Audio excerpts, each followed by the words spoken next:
Time to sleep. Lisa suddenly yelled cheerfully. Now she was acting more like herself again. See you tomorrow. She waved her hand and ran away. I sighed in relief. It was over for today.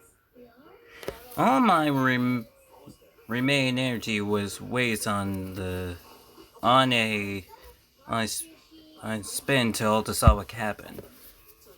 There was no light, so trying not to awake the cab leader, I undressed and quickly lay down.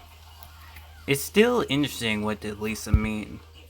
And Lily, it became totally unclear what is going on with them and with me, as if we got stuck in some sort of evolve which started to sweep with confusion power.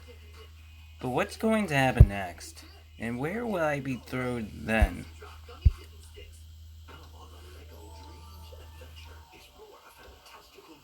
Okay. Day 6. Lisa Rao. Yay! Yay. You did. I finally did. Yay. I woke up early when Odasawa was still asleep. I scanned and sat on the bed. I feel surprised, okay, though I should have slept through the day after what happened the night before. Quickly, so as not to wake the camp leader, I took the bag with my washed up stuff and went outside. I forgot to look at the clock, but it seemed like 6 or 7 in the morning.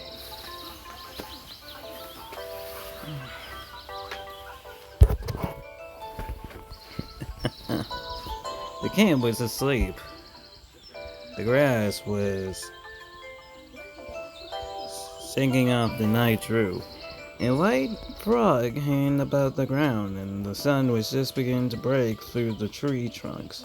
Not waiting at all yet, like the first straightly lamp in the house crossed from minds. I took deep breaths of tender cold air and thought that every night owl like me can enjoy waking up this early sometime. The streets of the camp was enough of course. The wire here have always been cold, but today it seemed like they got it from the skin. Depending. And my hands went numb from it. Facing with my hygiene, I decided to walk around the camp a bit. Also, I was asleep. Breakfast not for a while yet, so there was nothing to do. Come to the squad and look at Gerald. That guy doesn't care if it's okay, or it doesn't care if day or night he alarmed.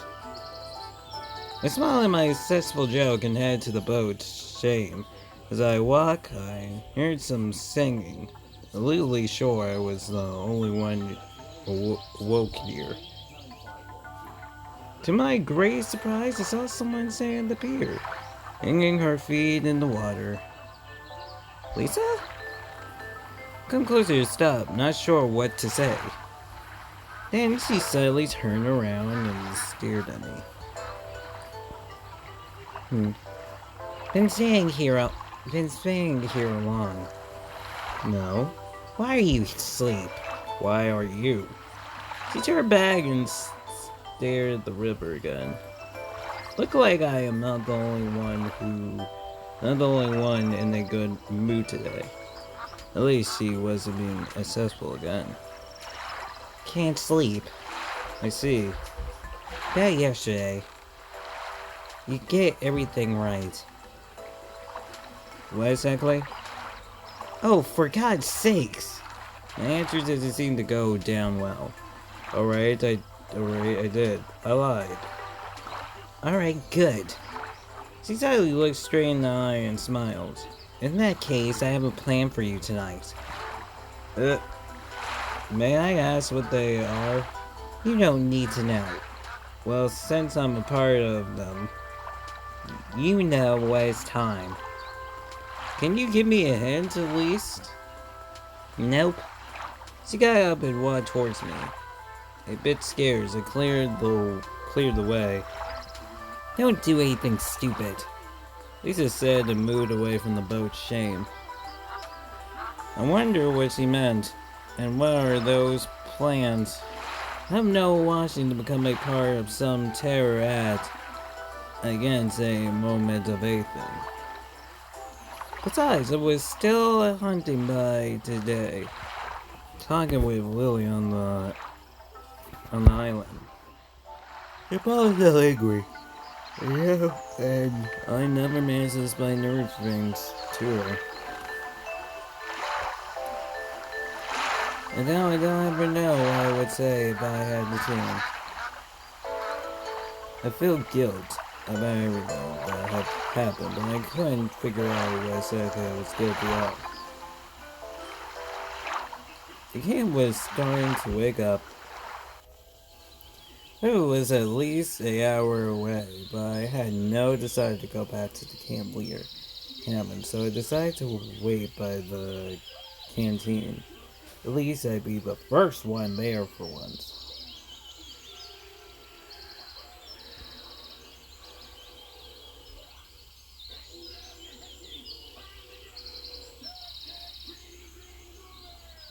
Sat on the table and watched the sunrise. Sometimes it's great to just watch a new day come. I was overwhelmed with completely peace and tranquility. There was no thought to tear up my brain, as they usually do. I simply bathed in the warm array of the heaven stars. In any other place, a circumstance I could probably ever say I was happy. Good morning. You're early today. Looked up and saw Lily staring in front of me. She was smiling. You too. All last night evening flashed before my eyes. Listen. If this is about yesterday, please don't. She interrupted me, shapely. I don't know what come over me. It was all... just forget it. She stared at me. Lily seemed much more confident than usual. The bully was a little similar. That's nothing compliment about this. She sat down next to me. So close I felt like a bit weird, but made no intention to move away from her. Sometimes I have difficulties with Lisa. Yeah, I realized. I see.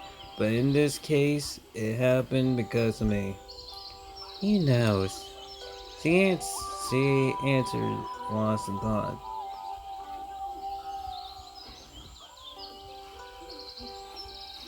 So that why, I'm embarrassed? Perhaps I really am to blame.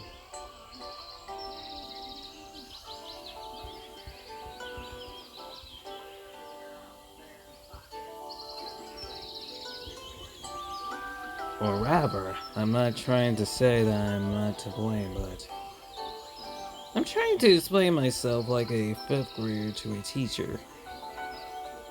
Okay, don't. As I said, nothing serious happened. If you think so, you should just think about how to act from now on. Not again. Cover my face with my hands, clearly showing that I have literally no idea what's going on here, and that everything, to put it mainly, is very unpleasant for me. Could you explain yourself a clearer? What for? She said confidence. Look, if I don't know what I did wrong, I can't do better. I can't decide on how to act as you say. I think you understand. I would like to believe that as well, but... The canteen door suddenly flew open, and all of someone came out. Is he around hungry this early? She said playfully. Good morning. Lily mumbled and she got up and headed inside. Shall we? Yeah, sure.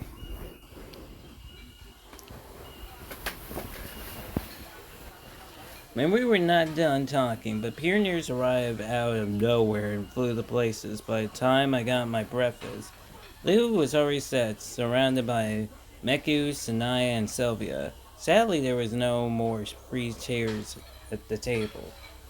Fell down to rely on saying hey to everybody. I head to my favorite place in the far corner of the canteen. I cover my own meat. It really was chair today and wash it down with some cool tea, and then begin to wash stuffers. Yeah. All the pioneers seem to be here. Some were cheering, some like trying and shrank with Miam and Claude, and some were coming around like me. I was just about to leave when Alana jumped over to my table with her tray hidden with food. Party?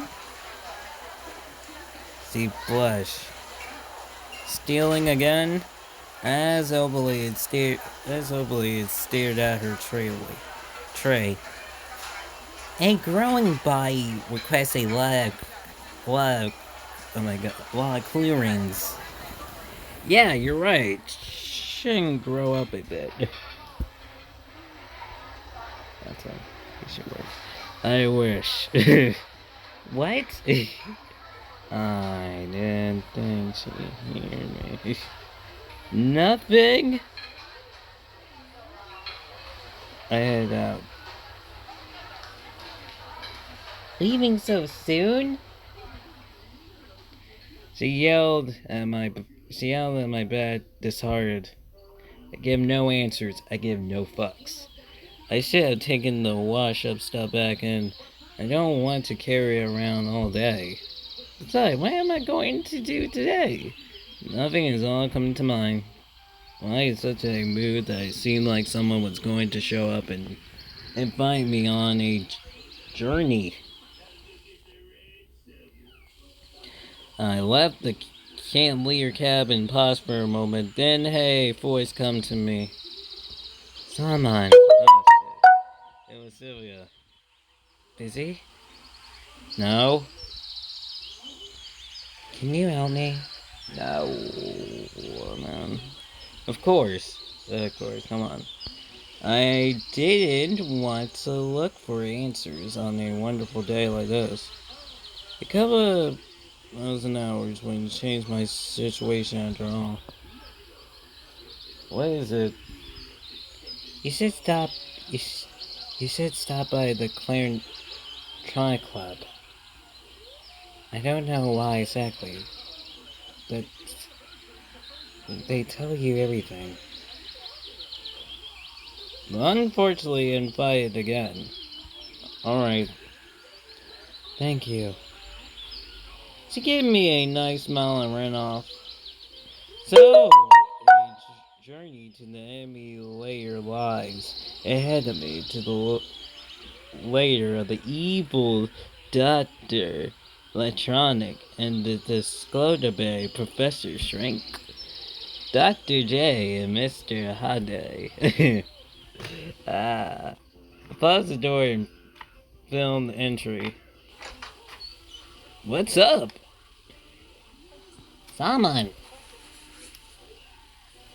They try to say a bit organized, glared up from some companies that had been poking from a screwdriver.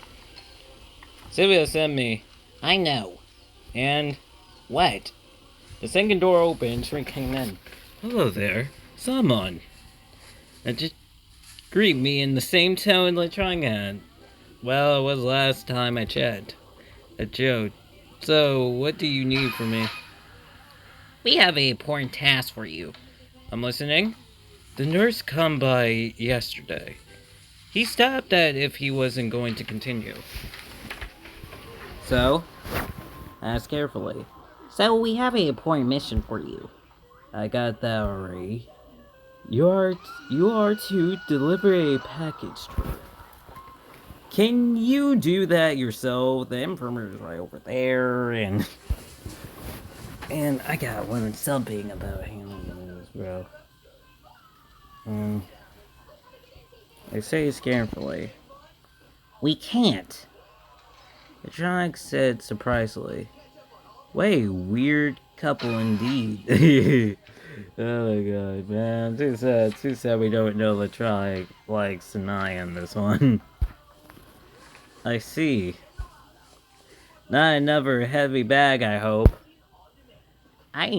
No, nothing like that. He smiled. Alright, fine. I carefully agreed.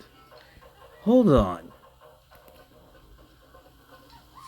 Shrink disappeared through the door and soon came back and held something whipping in paper. Just be careful. Alright. Took a package. If the pioneers were passing me the key to the pearl gates, I still look like they were at least giving me to the Olympus Totem. Can I go? Of course. Electronic said threateningly. Just be careful. Shrink pleasant. Outside, I took a good look at the package. They never told me not to open it, though it would make sense to go far on. Quickly, I walked to the squad and make sure nobody was following, stepping into the forest. Who was it? I just stood there for a while and just stood looking at the package. I wondered, what's in it? Why is it so important for them? And why could they take it themselves? I had a lot of questions. I opened the package and saw a ball of sunny vodka. So what? Pioneers buy a bottle for Naka to the nurse. Or rather, I've done it for them. Happy every day. I sweep the ball back up and scan my head. This isn't weird anymore. This isn't wild anymore. This is just stupid. So stupid I couldn't think of one ingredient's theory. I sit there for a while longer though. I shouldn't let such a wonderful chance slip away. I quickly walked towards can't believe it happened. Thank God Oldasal was not there. I stuck inside and began to rumble through the contents of the table drawing. Soon the Fanaka was in a cell ball, which in its place was some wire for the plants. Happy with my cover plan, I went out and skipped along the way to the infirmary. Serious, what is so wrong about that? They almost got me into trouble. If the camp leader had seen me, if anyone else had, I could have managed myself. So it was literally nothing. At that time, is it storming outside? Oh my god. What?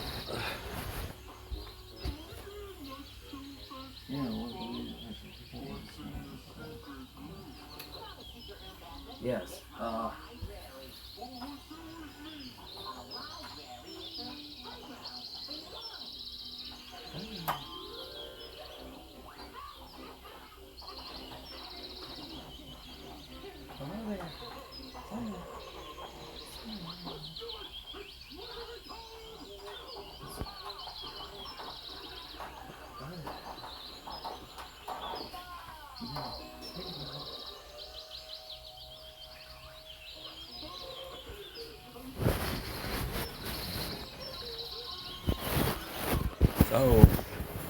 So, literally nothing. I gather all my strength and knock on the infirmary door. Hey, at least we got more room. We gotta know how to violate, you know. Hello, pioneer. Hello, I have a package for you, a bottle of your imprint, a package of your,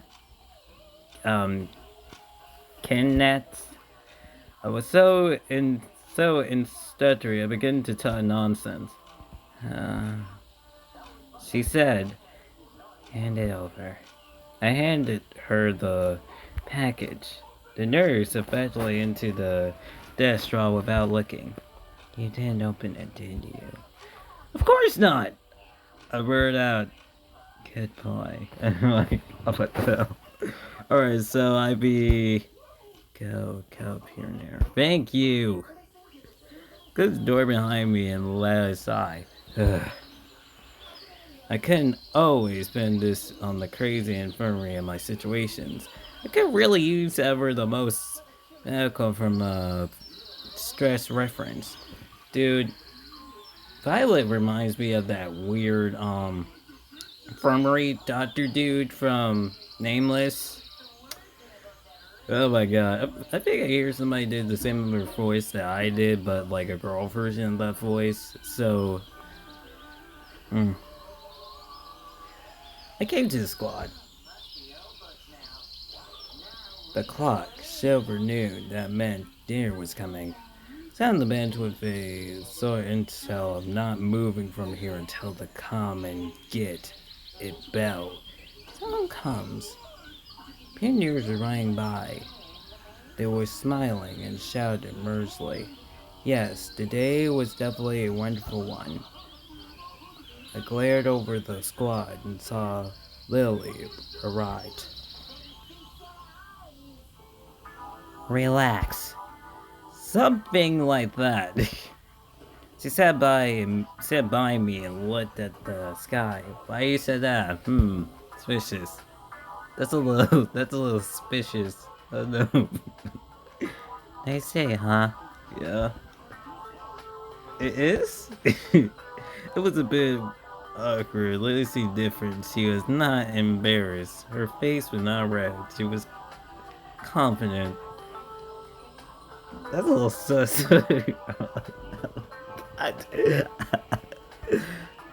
So about the conversation, I swear it's sus.